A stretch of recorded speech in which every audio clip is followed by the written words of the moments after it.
Karibu elimu kwa jamii. Katika video hii tutaongelea kuhusu mambo muhimu kiongozi anapaswa kujua na kuchukua hatua. Video iliyopita tulielezea sifa za kiongozi na nini maana kiongozi na uongozi ni nini. Kwa kama umepita video hiyo, usikose kuifuatilia kwa sababu ni mwendelezo wa video iliyopita. Kwa video hii tutaongelea ni mambo gani muhimu kiongozi anapaswa kujua na kuchukua hatua za haraka zaidi. Wewe kama ni kiongozi bora, sasa ni hatua gani au ni mambo gani muhimu unataka kuyafanya ili kuchukua hatua zaidi? Ya kwanza ni kujua matarajio na changamoto za watu unaowaongoza. Wewe kama kiongozi, cha kwanza unatakiwa ujue matarajio ya watu ambao unawaongoza na kujua na changamoto za watu unaoongoza. Hii inaweza kurahisisha wewe kufanya kitu, uongozi wako kufanya kuwa rahisi zaidi. Na unajua kitu kikubwa sana kiongozi paka kujua changamoto za watu wake, endapo ameweza kuwasikiliza kwa makini zaidi, kwa sababu tuliongelea sifa za kiongozi bora. Lazima awe msikivu, asikilize watu wake wanasema nini.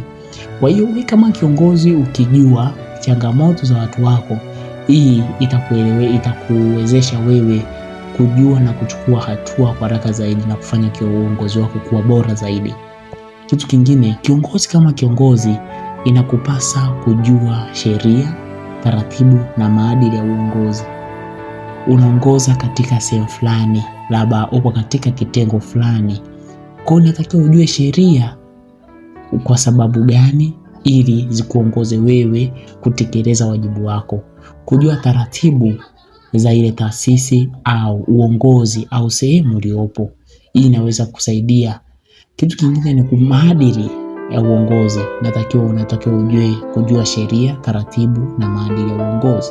Wewe kama kiongozi unatakiwa ujue sheria ya sehemu unaongoza, taratibu na maadili ya uongozi au sehemu unaosimamia taasisi ili kukua zaidi. Hii inaweza kukusaidia kuwa kiongozi bora zaidi.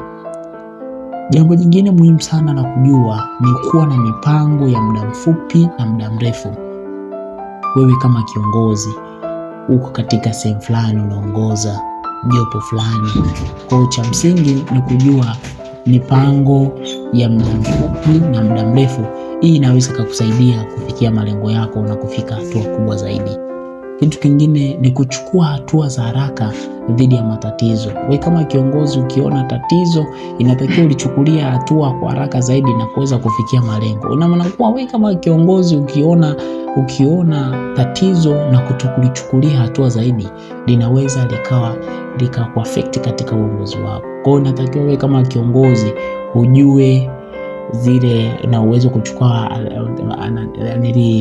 kuchukua hatua za haraka unapoona matatizo madogo madogo, kwa sababu matatizo madogo madogo ndio yanadharisha matatizo makubwa zaidi. Kwa kiongozi unapochukua zile hatua za haraka dhidi ya matatizo ambayo yanazunguka katika taasisi yako, inakufanya kuwa kiongozi imara na kiongozi thabiti zaidi.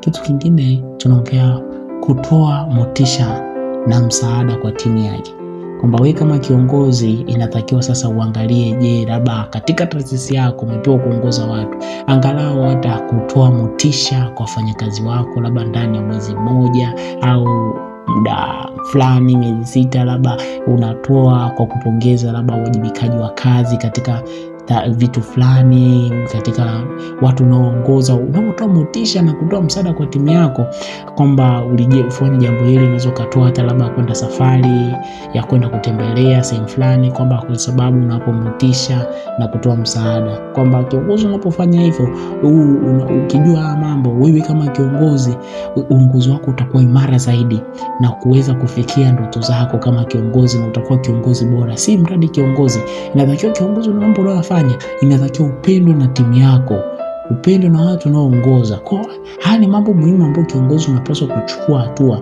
na kuyajua kwa haraka zaidi ili kuweza kufikia mambo yako. Kwa hiyo video inayofuata tutaongelea ni mambo ambayo kiongozi hapaswi kufanya. Wewe kama kiongozi ni mambo gani unapaswa kufanya? Kwa usikose kufollow, kushare na kulike kwa mwendelezo tutaangalia video inayofuata, tutaongelea ni mambo ambayo kiongozi anapaswa kufanya. Wewe kama unataka kuwa kiongozi bora, usikose video inayofuata, kwa sababu tutaongelea mambo gani ambayo kiongozi anapaswa kufanya ili kufikia malengo yako.